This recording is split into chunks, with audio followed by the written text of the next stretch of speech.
Kembali lagi bersama saya Dejan Flow di video tutorial penggunaan aplikasi. Dan saat ini aplikasi yang akan kita bahas adalah aplikasi buatan saya sendiri. Aplikasi ini berbasis Excel. Kalau mau menggunakan aplikasi ini, teman-teman harus punya aplikasi Excel yang sudah terinstall di perangkatnya teman-teman. Tak usah menunggu waktu lebih lama lagi, langsung saja kita menuju kepada video tutorialnya. Terlebih dahulu teman-teman mampir ke deskripsi. Di sana sudah saya taruh link download daripada aplikasi ini ya. Saya hitung sampai 3. 1, 2, 3.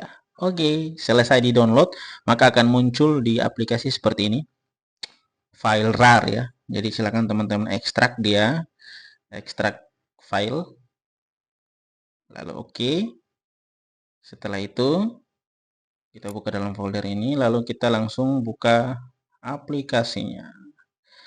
Oke. Yang ini di close saja. Setelah itu di bagian ini silakan diisi sesuai dengan kebutuhan. Di bagian ini juga silakan diisi sesuai dengan kebutuhan mata pelajarannya teman-teman. Contoh saja yang ini saya ubah nama guru Denny. Oke. Nama kepala sekolah Budi. Nama sekolah SD Jambu. Tentu saja di sini Nangka. Ini cuma asal-asalan ya. Kalau teman-teman bisa ubah sesuai dengan kebutuhan teman-teman masing-masing. Oke, kita lanjut. Setelah kita selesai di bagian halaman profil, kita langsung ke data murid ya. Data murid. Contoh di sini ada nama-nama yang sudah saya isi secara random. Ada di data murid ini ada nama murid dan jenis kelamin. Jadi ini silakan diisi. Contoh saja di sini saya ubah jadi Dadi. Contoh ya. Di sini jadi. Setelah itu jangan lupa Ctrl S untuk disimpan. Lalu kita kembali ke home. Setelah dari home, kita langsung ke fitur utama dari aplikasi ini dengan cara kita klik menu utama. Nah, di menu utama ini ada fitur-fitur yang terdapat dalam aplikasi, yaitu presentasi kehadiran, keaktifan dan sikap, nilai formatif, nilai sumatif, dan nilai rapor.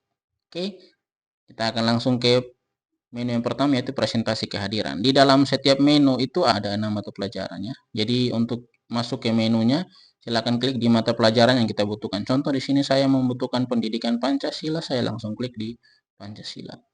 Dan dia langsung terbaca. Nama-nama siswa tadi sudah berubah, nama sekolah, pemerintah kota atau kabupaten sudah terbaca, dan semua di sini terhubung dengan bagian profil ya, jadi tidak perlu diubah. Ubahnya di profil ya. Oke. Selanjutnya di bagian bawah sini juga sudah berubah ya. Tadi Budi, Denny itu jangan diubah, dibiarkan saja begitu.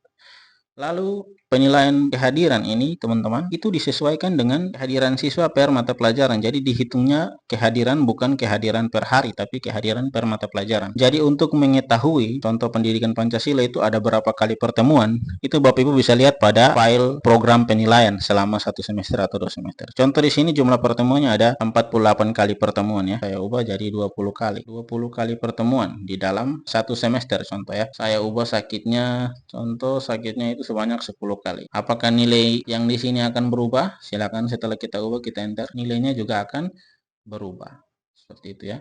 Jadi ini kita bisa ubah dan ini juga bisa ubah, tapi ini tidak boleh diubah karena pakai rumus.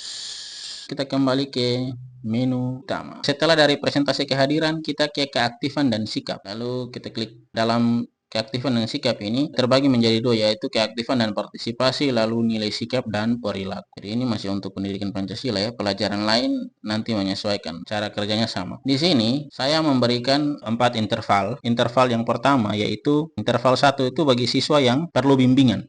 Lalu interval 2 itu bagi siswa yang nilainya cukup. Terus interval 3 itu bagi siswa yang dia aktif.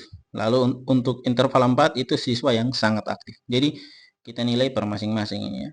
Ada sekitar 1, 2, 3, 4, 5, 6. 6. Jadi dari 6 ini nanti dia mendapat nilai keaktifan dan partisipasi. Lalu ketika berubah nanti predikatnya juga berubah. Contoh di sini saya ubah jadi 1. Ya, dia jadi cukup aktif. Oke. Kita lanjutkan ke berikutnya. Di sini ada nilai sikap dan perilaku. Begitu juga ada 1, 2, 3, 4, 5. Ada 5 komponen penilaian dalam nilai sikap dan perilaku ya. Di situ kita bisa ubah, contoh di sini sangat aktif, kalau kita ubah jadi 1 maka dia akan berubah jadi aktif. Seperti itu ya. Terusnya ke bawah, yang di bawah sini juga sudah menyesuaikan dengan yang kita ubah di profil tadi. Kita kembali ke menu utama. Kita lanjutkan ke nilai formatif. Kita klik pendidikan Pancasila. Oke, di nilai formatif ini saya hitungnya itu 1 semester, jadi ada sekitar 4 lingkup materi, itu saya ambil 4 TP. Bapak Ibu bisa menyesuaikan dengan kebutuhan masing-masing. Nah, di dalam sini yang ini boleh diubah ya, dari sini sampai ke bawah, sampai paling bawah sana. Saya tidak kasih turun lagi, tapi intinya seperti itu sampai ke bawah. Bisa diubah menyesuaikan dengan kebutuhan Bapak Ibu. Misalkan dalam satu lingkup materi hanya 3 TP saja, yang ini bisa dihapus. Ini juga bisa dihapus sampai ke bawah. Pokoknya menyesuaikan dengan kebutuhan Bapak Ibu. Jadi yang bisa diubah hanya ini ya, ini ke bawah. Gitu. Setelah itu nanti akan berubah sini. Contoh di sini saya ubah jadi 50, coba ya. Nah, nilainya langsung berubah di sini ya. Oke. Setelah itu yang ke bawah juga sama seperti yang tadi. Lalu kita kembali ke menu utama. Tadi nilai formatif, sekarang kita nilai sumatif. Silakan kita klik sini. Nilai sumatif ini dia berangkat dari nilai formatif tadi ya. Sumatif lingkup materi 1, sumatif lingkup materi 2, sumatif lingkup materi 3 ya. Jadi ini kita istilahnya kita ulangan per lingkup materi. Jadi nilainya bisa diisi di sini. Menyesuaikan dengan kebutuhannya Bapak Ibu. Lalu akan mendapat rata-rata. Rata-rata ini adalah merupakan nilai sumatif lingkup materi. Selanjutnya, bagian STS dan SAS ini adalah nilai yang kita dapat dari analisis tengah semester, dan SAS ini adalah analisis akhir semester ya.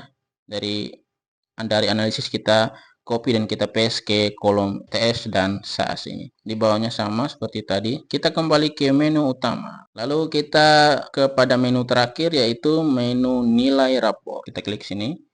Akan muncul seperti yang tadi, di atasnya sama semua. Tidak perlu diubah. Dan dalam bagian ini tidak boleh dihapus ya, karena ini semua ada rumusnya. Yang bisa dihapus pada menu pengolahan nilai raport ini ada di bagian sini ya. Jadi ini KKM yang teman-teman harapkan per mata pelajaran. Contoh di sini pendidikan Pancasila, KKM-nya saya adalah 70. Lalu untuk kolom ini yang bisa diubah adalah kolom yang warna putih ini sampai sini ya. Jadi totalnya itu harus 100%. Jadi silakan teman-teman bagikan menurut teman-teman persentase yang pasti itu seperti apa. Kalau standarnya saya seperti ini ya. Sumatif lingkup materi 30%, tengah semester 25%, akhir semester 25%, kehadiran 5%, rata-rata formatif 5%, keaktifan dan partisipasi 5%, dan sikap dan perilaku 5%. Silakan teman-teman ubah ini sampai sini, sesuaikan dengan kebutuhan teman-teman masing-masing. Nanti pastikan bahwa di sini harus 100%, tidak boleh lebih ya. Setelah itu ini akan muncul dengan sendirinya. Dan baik, sebagai informasi untuk bagian sini silakan ditambahkan dengan logo pemerintah kota, kabupaten atau provinsi teman-teman masing-masing gitu ya. Kita kembali ke menu home, lalu selesai. Baik, demikian video tutorial untuk aplikasi pengolahan nilai yang saya buat. Sekali lagi, bagi teman-teman yang ingin mendownload aplikasi ini, sudah saya taruh linknya di deskripsi, silahkan mampir ke sana. Jangan lupa untuk like, comment, subscribe, dan share video ini sebanyak-banyak mungkin. Dan untuk lainnya, silahkan teman-teman ikuti terus channel saya, agar saya akan mengupload dan membagikan lagi kepada teman-teman semua. Itu saya dari saya, sampai jumpa lagi.